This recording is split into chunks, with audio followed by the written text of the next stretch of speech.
Voilà, chers amis, merci beaucoup de nous retrouver dans ce direct sur le Congo est à nous. Nous sommes là pour vous dire que depuis hier, on a parlé des intentions de M23 à attaquer la base de la MONUSCO et la base de la SADC. Pour eux, l'insécurité qui est actuellement à Goma, c'est les militaires congolais qui sont à la MONUSCO, facilités par les militaires de la SADC qui sont à l'aéroport. Je vous ai dit hier que ni l'un ni l'autre ne pourra être touché par ces incultes du M23. C'est des individus qui veulent se donner une valeur inutile, une bande de drogués, des illégaux terroristes qui sont sur un territoire d'une nation souveraine indépendante de la RDC. Ces gens, ce soir, ont tiré dans la base de la SADC. Certaines sources nous disent qu'ils ont jeté une bombe. D'autres disent qu'ils ont tiré dans la base. Tout ça, ils veulent provoquer la SADC à sortir, à les affronter et qu'il y ait une situation qui va dégénérer, qui va pousser tous ces pays à retirer leurs hommes vite. Ce qu'ils ne savent pas est que le fait d'agresser la SADC, c'est toute la SADC qui risque de s'abattre sur le Rwanda. Parce qu'on connaît, c'est lui qui soutient ces individus-là. Leur base arrière, c'est le Rwanda. Donc, s'ils attaquent cette base, le Rwanda sera automatiquement en train de déclarer la guerre à 17 nations de la SADC. Ne l'oubliez pas. Ils peuvent ne pas avoir été d'accord pour envoyer les troupes en RDC, mais les 3 pays qui ont envoyé leurs troupes en RDC sont solidaires avec les autres nations.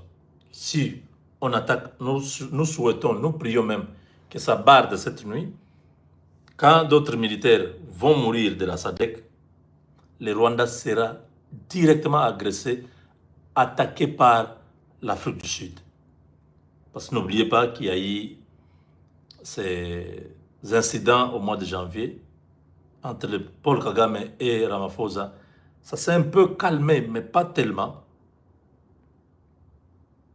Où Kagame, avec ses affidés, demandait les retraits de la SADC.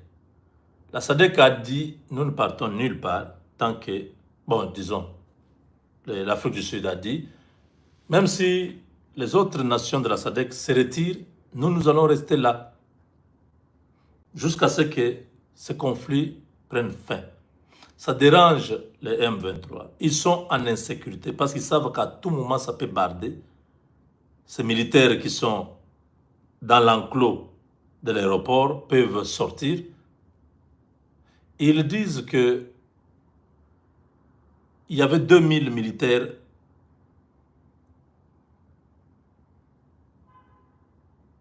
que la MONUSCO gardait et que maintenant, il ne reste que 1200. Ça, c'est le M23 qui dit. 800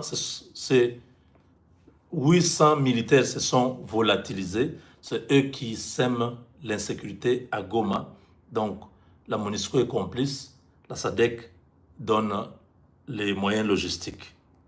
Parce qu'il n'y a que la SADC qui a toute sa logistique. C'est-à-dire les munitions, les armes.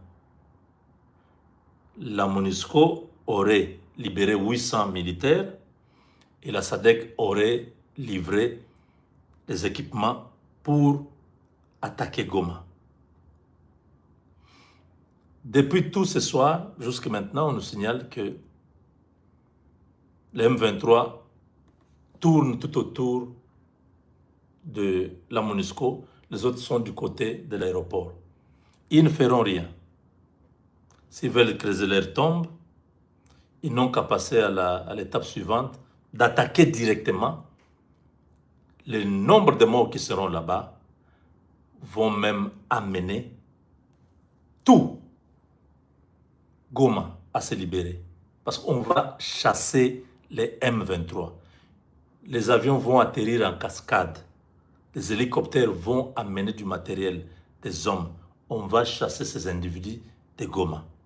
Bamiko Saliboma, comme ils sont comme des chiens enragés maintenant, ils cherchent la faute, ils cherchent un scandale. Les M23, c'est qu'ils n'ont rien à perdre. Ils n'ont où aller. La communauté internationale les considère comme des terroristes. La RDC refuse de céder à leur chantage. Ils n'ont plus assez de munitions ni la logistique. Sans l'argent, vous voyez comment ils se battent avec la Cadeco. La Cadeco, là, c'est pour faire vivre, faire tourner l'économie. Ça ne marche pas. Ils sont contre mur. Donc, une aventure de mauvais goût qui est en train de s'arrêter à petit feu. Ces derniers temps, Kagame ne parle pas. Ses proches ne parlent pas. Ça ne veut pas dire qu'ils n'ont pas la bouche, mais seulement ils ne savent pas ce qui se prépare contre eux. Plus ils vont commettre des erreurs, plus ils seront encore candidats au départ avec précipitation. L'armée rwandaise a peur. Les militaires rwandais qui sont entrés au Congo, que ce soit du côté de Kavumu ou à Goma, l'objectif n'est pas de faire la guerre, de continuer l'expansion comme ils le faisaient là. Oh non, ils vont aller vers Kisangani. Non, non, ils n'iront nulle part. Ils ont envoyé ces militaires pour stopper les Wazalendo à ne pas prendre Goma, à ne pas prendre Kavumu. Parce que dès que ça tombe, ils ont peur que ces derniers puissent traverser vers Tchangungu du côté de Bukavu et Gisenyi du côté de Goma. L'armée congolaise ne se bat pas. L'armée congolaise observe le cessez-le-feu. Mais ce sont les patriotes qui sont en train de défendre leur patrie, qu'on appelle les Wazalendo. La situation est très tendue. Goma est incontrôlable. Depuis le 12, c'était quand? C'est le samedi. Depuis le samedi, Goma est incontrôlable. Kavumu, incontrôlable. Parce que maintenant,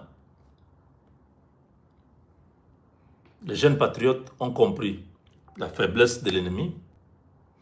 L'ennemi n'a plus assez de moyens, n'a plus assez d'hommes, n'a plus assez de logistique. Qu'est-ce qu'il faut? Pas une guerre frontale, mais des embuscades, des incursions. C'est ce qui fait l'affaire. Ces jeunes-là jouent maintenant comme un jeu de dames. Ils font irruption, ils tuent, ils disparaissent dans la brousse. Ni vu ni connu. Mais dans les camps de l'ennemi, ils encaissent tous les jours ici. Aujourd'hui, à Mweso, du côté de Kanyabayonga, vers Massissi, tout ça, Lubero, Massissi, au milieu là, ça a tiré toute la journée. Les Wazalendo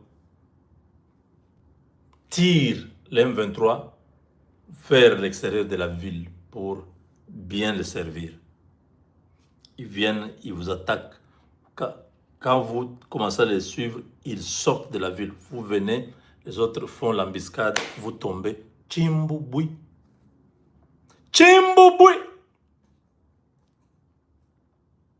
C'est ça le Chimboubouy. Vous ne retrouvez pas, vous êtes encerclés. Tire sur vous. Et ils sont sur les hauteurs. Vous êtes en bas là. Tirez sur vous. Tous. L'affaire est finie. Ils disparaissent. Ils vont chercher d'autres. C'est une guérilla urbaine maintenant. Une guerre asymétrique. Une guerre que le Rwanda n'avait pas prévue. On est arrivé à ce moment. C'est la période maintenant où la guerre a changé de physionomie. Les FARDC ne se mêlent pas. Les Wazalendo font une guerre sale. Une guerre où, vous ne savez pas, ils vont faire irruption quand. Ils sont combien? Ils ont déjà vos renseignements. Ils savent que vous êtes telle place, vous êtes en train de vous diriger vers tel côté. Vous êtes 80. Ils viennent 3 fois plus nombreux que vous. Ils viennent 300. Vous êtes 80, même si vous avez les armes les plus sophistiquées. Ils vous entourent, ils vous encerclent. Vous êtes finis tous. Des véhicules tombent dans les embuscades. Les hommes de troupes tombent dans les embuscades. Ça devient très compliqué. Donc, M23 en étant à Goma, ils se sentent en insécurité. Et qui créaient l'insécurité à la population, maintenant, eux-mêmes se sentent en insécurité parce qu'ils se disent, tous les militaires congolais qui sont dans les bases et de la MONUSCO et de la SADC, je ne sais pas si à la SADC il y en a encore, c'est eux qui sortent la nuit, qui font l'opération et qui rentrent.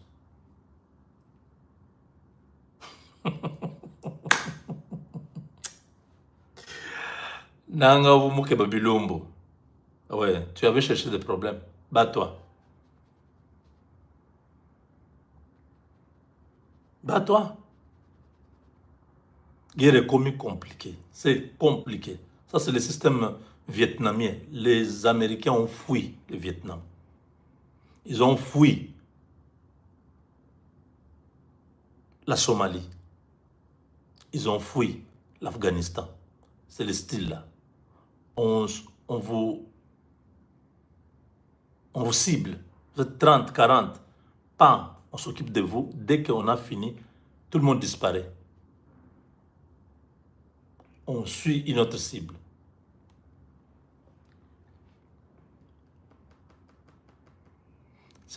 On appelle ça la guerre d'usure.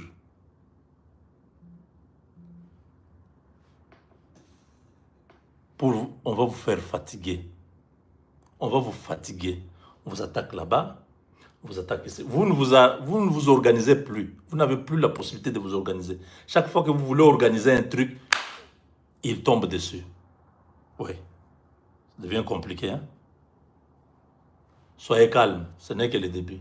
Jusque-là, l'armée n'a pas encore fait une riposte. La riposte arrive. Ça, c'est d'abord, on vous fatigue.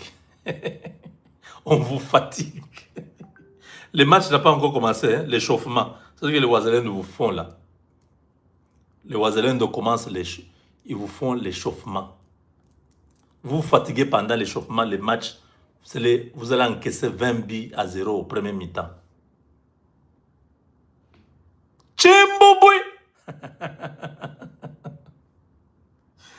Ma petit, Wabana, que Kagame parle encore. Lui qui était expert de la guerre, à Azawad. À Telengane, hein?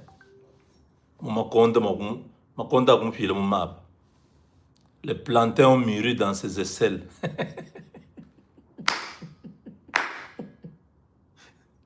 Les gros plantains. Avec sa petite armée numérique qui a été battue en brèche. Le chef de l'armée numérique, c'est Yolande Makolo, ou bien c'est Ndoyongwire Olivier. Tous les deux, ils sont KO. Paul Kagame n'a plus besoin de...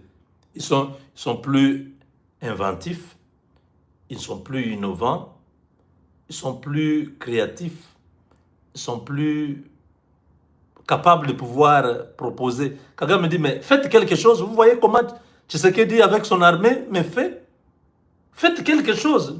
Président, j'ai dit, faites quelque chose. Ils sont incapables. Tchimbouboui. Petit bana. Hein? Toyebisaki bino. Yanke na plan na ye, Yuma pe na plan na ye. Mais Yuma abare Yanke. Avec Dieu, nous vaincrons.